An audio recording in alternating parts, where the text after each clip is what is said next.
ഇപ്പോൾ ഇന്ന് തെക്കൻ കേരളത്തിലെ ഏറ്റവും പ്രശസ്തമായ ആനകളുടെ കൂട്ടത്തിൽ കിടപിടിക്കത്തക്ക രീതിയിൽ പാർത്ഥൻ ഇന്ന് എത്തിയിരിക്കുകയാണ്.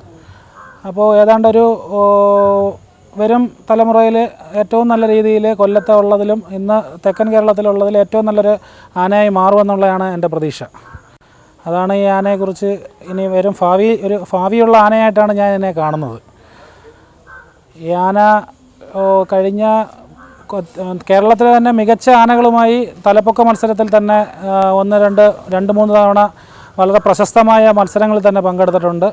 പിന്നെ നമ്മുടെ ഈ കൊല്ലം, തിരുവനന്തപുരം, ആലപ്പുഴ, കോട്ടയം ഭാഗങ്ങളിലുള്ള മിക്കവാറുമുള്ള ഉത്സവ ചടങ്ങുകളിൽ ഇപ്പോൾ സ്ഥിരം ക്ഷണിതാവാണ്. ഇന്ന് പാർത്ഥൻ കുട്ടംകുളം അർജുനനോടൊപ്പം തലപ്പൊക്കത്തിൽ ഒപ്പം നിൽക്കും. പുറ്റിങ്ങൽ അമ്പലത്തിൽ കഴിഞ്ഞ വർഷം ഭഗവാന്റെ തിടമ്പെടുക്കുവാൻ ആനകൾക്കിടയിൽ കമ്മിറ്റിക്കാർ ഒരു തലപ്പൊക്ക മത്സരം നടത്തി. ആരെയും അതിശയിപ്പിക്കുന്ന മട്ടിൽ മസ്തകം ഉയർത്തിപ്പിടിച്ചു നിന്ന് പാർത്ഥൻ മത്സരത്തിൽ ഒന്നാമനായിട്ട് ഭഗവാന്റെ തിടമ്പ് ഭക്തിയോടെ ശിരസിൽ.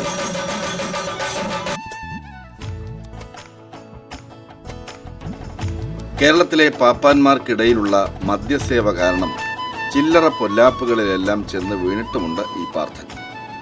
മനുഷ്യർ ഒരു വല്ലാത്ത സാധനം തന്നെ.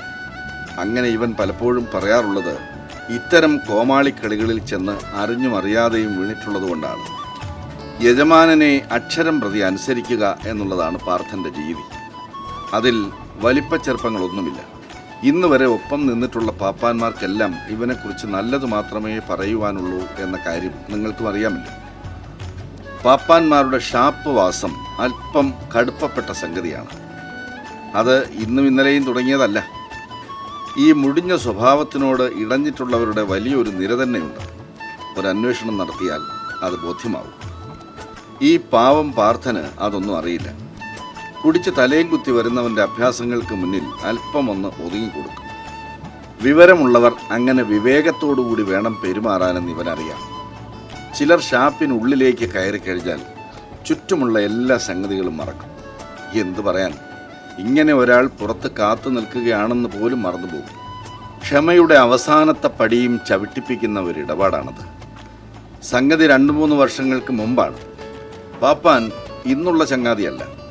ഷാപ്പ് വാസത്തിൽ അല്പം വാസന കൂടുതലുള്ള കക്ഷിയാണ്. അന്നത്തെ ദിവസം പുള്ളിക്കാരനോടൊപ്പം 4-5 വയസ്സുള്ള മകനും ഉണ്ടായിരുന്നു. അവനെ പാർത്ഥന് നേരത്തെ അറിയാം. കുട്ടിയാണെങ്കിലും പാർത്ഥൻ അവൻ പറയുന്നതും കേൾക്കും. ഇഷ്ടം കൂടാൻ വന്നാൽ ഒപ്പം ചേരും.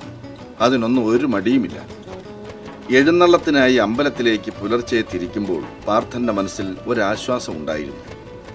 ഇന്ന് ഇയാൾ എന്തായാലും മൂക്കുമുട്ട കുടിക്കില്ല, മകൻ കൂടെ ഉണ്ടല്ലോ. കുറച്ചു ദൂരം ചെന്നപ്പോൾ മനസ്സിലായി അതിലൊന്നും വലിയ പ്രതീക്ഷകളൊന്നും വേണ്ടെന്ന്. മകനായാലെന്ത്, അച്ഛനായാലെന്ത്, ഒപ്പം സാക്ഷാൽ ദൈവമാണെങ്കിൽ പോലും മദ്യപാനം ശീലിച്ചിട്ടുണ്ടോ അവർ ഷാപ്പിൽ കയറും. അത് തന്നെ സംഭവിക്കുകയും ചെയ്തു. വൈകുന്നേരത്തിന് മുന്നേ അമ്പലത്തിലെത്താം എന്നേറ്റിരുന്നതാണ്. സമയം പടപടാന്ന് കൊഴിഞ്ഞു വീഴുന്നതൊന്നും അകത്ത് കുഴഞ്ഞിരിക്കുന്ന ആൾ അറിയുന്നില്ല. മകനെയും അയാൾ അകത്തേക്ക് വിളിച്ചിരുത്തിയിട്ടുണ്ട്.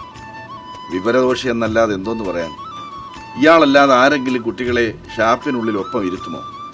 കമ്മിറ്റിക്കാരുടെ കയ്യിൽ നിന്നും അടി വാങ്ങുവാനുള്ള എല്ലാ കോപ്പും പാപ്പാൻ ഒരുക്കുകയാണെന്ന് പാർത്ഥന് മനസ്സിലായി. എന്തെങ്കിലും ഒരു പഴുത് കിട്ടിയിരുന്നെങ്കിൽ ഇയാളെയും കൊണ്ട് പോകാമായിരുന്നു എന്ന് പാർത്ഥൻ വെറുതെ ഷാപ്പിന് പുറത്ത് ഓർത്തുകൊണ്ട് നിന്നു. അപ്പോഴാണ് ഉള്ളിൽ നിന്നും അയാളുടെ മകൻ പുറത്തേക്ക് ഇറങ്ങി വന്നത്. അച്ഛൻ ഇപ്പോഴൊന്നും കെട്ടിറങ്ങി എണീക്കുന്ന മട്ടില്ലെന്ന് ആ കുട്ടിയുടെ മുഖത്ത് നോക്കിയപ്പോൾ പാർത്ഥന് മനസ്സിലായി. ഷാപ്പിൽ നിന്നും പുറത്തിറങ്ങി നടക്കുവാൻ തുടങ്ങിയ കുട്ടിയുടെ പിന്നാലെ പാർത്ഥന നടക്കുവാൻ തുടങ്ങി. നാട്ടുകാരെല്ലാം സാഗൂതം നോക്കി. പാർത്ഥന അതൊന്നും ഗൗനിച്ചില്ല. കുട്ടിക്ക് തൻ്റെ പിന്നാലെ ആന കൂടിയത് കണ്ടപ്പോൾ വളരെയധികം സന്തോഷമായി. അവൻ കണ്ട വഴികളിലൂടെയെല്ലാം നടന്നു. പാർത്ഥന് ഉത്സാഹമായി. ഇവനും വിട്ടില്ല. കുട്ടി നടന്ന ഇടവഴികളിലെല്ലാം ഇവനും ചെന്നു. നിന്നിടത്തെല്ലാം നിന്നു. വഴിയിൽ ഒരിടത്ത് വെച്ച് കുട്ടി ഒരു കടയിലേക്ക് കയറി. എന്തോന്ന് പറയാൻ, പാർത്ഥനും ആ കൊച്ചു കടയിലേക്ക് ഞെരുങ്ങി കയറുവാൻ ശ്രമിച്ചു. പോരേ പൂരം. ആൾക്കാർ ഓടിക്കൂടി. കുട്ടിയും അത് കണ്ട് ഭയന്നു. പാപ്പാനെ നാട്ടുകാർ അന്വേഷിച്ചു.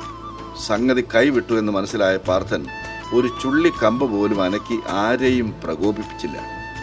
കേട്ടറിഞ്ഞ് മയ്യനാട്ട് നിന്നും അരുൺ എത്തുന്നതുവരെ ശാന്തനായി അവിടെ തന്നെ നിന്നു.